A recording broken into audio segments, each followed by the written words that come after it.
With the extra point, this is Erik McKinney, joined by Greg Katz. Greg, we are through 2 games.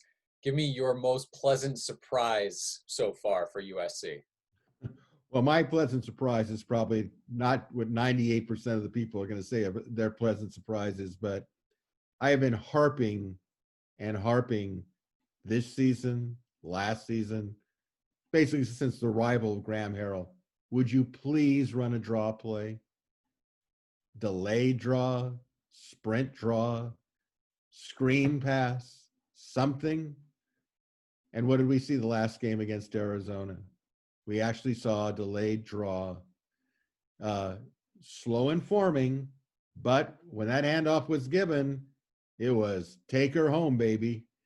And I don't think that's a coincidence. I don't think it was lucky. It's something that should be called at least once or twice. They should play action pass off that draw and speed it up a little bit because to me, they're so vanilla. This idea that we just execute. Okay, I'm into that. I get it. If we run our offense, we can do it. But you know what? You need to have some continuity in the offense at some point. So when I saw that draw play, I thought I was going to have to go rerun it and watch it again and again to see how the blocking was, to see that they took. I think it was a 19-yard gain, something like that, and then I think they ran another one maybe later in the game.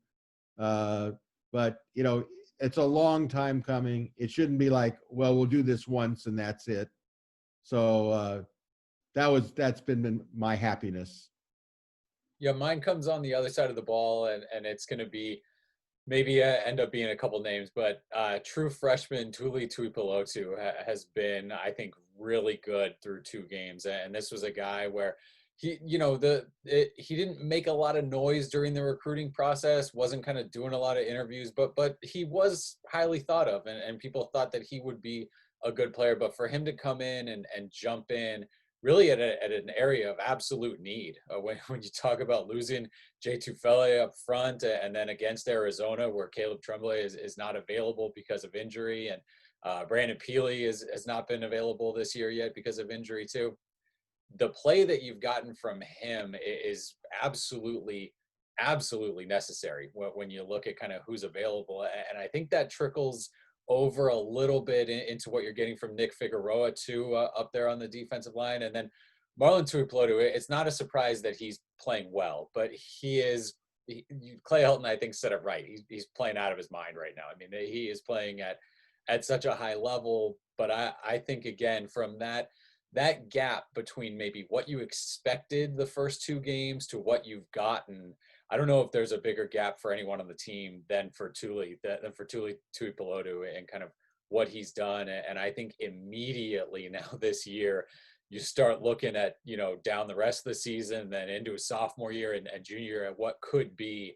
And I think already there's signs that USC could have something pretty special in him just based on these first 2 games. So he's kind of clearly at this point my most pleasant surprise early this season.